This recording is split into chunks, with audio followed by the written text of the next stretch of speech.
some more definitions. The domain of a relation is the set of all values of the first coordinate of the relation. In other words, you take the first coordinate of each ordered pair and put all those first coordinates into a set, and that's called the domain of the relation.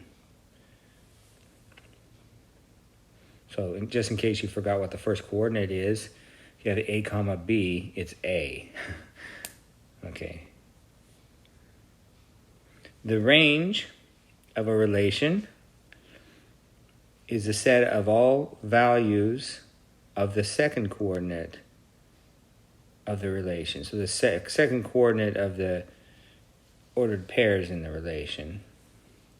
So that if the coordinates are a comma b, then b is the second coordinate, right? So it would be the set of all the b's in a sense.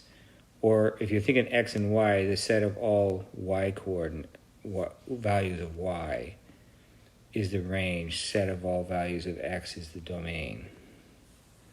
So here's an example. And it looks exactly like the one on the previous page because I actually copied and pasted it. So this is a relation, and I want to find the domain and the range. The domain is all of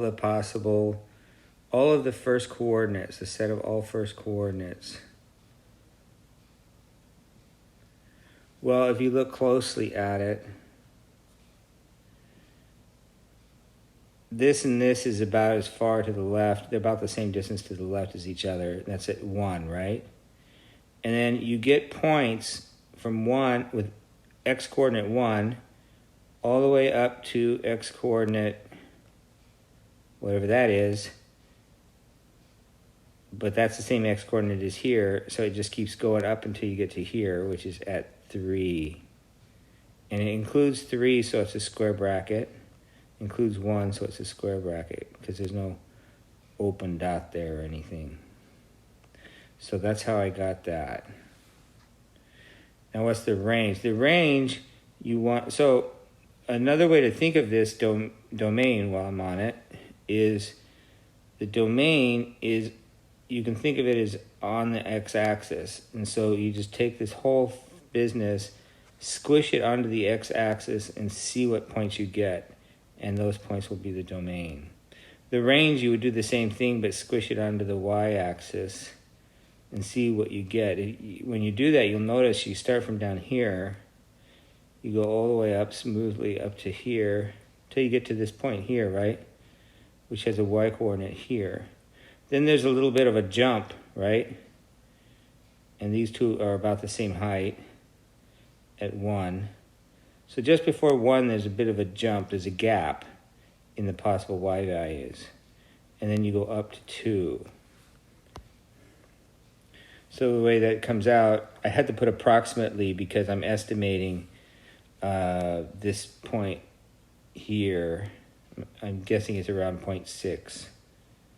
So I went from 0, not including 0 because the open dot there. I'm sorry, -2. Not including the -2 because of the open dot there. So that's a parenthesis here.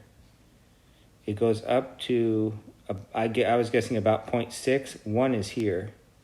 So about 0.6. And that's a square bracket because that point is included because it's a solid dot there.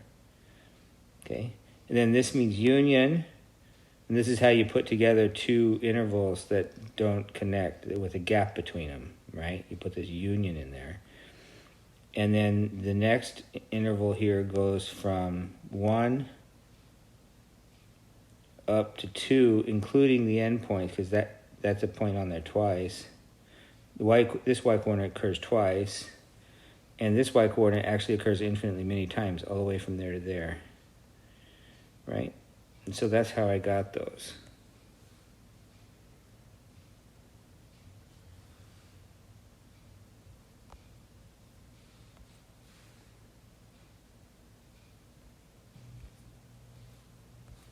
I'm having a problem with my screen, sorry.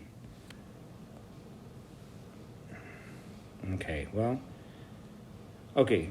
Oh, I didn't realize I'm actually done with that video. Good, because I had a problem with my screen. So let's move to the next one.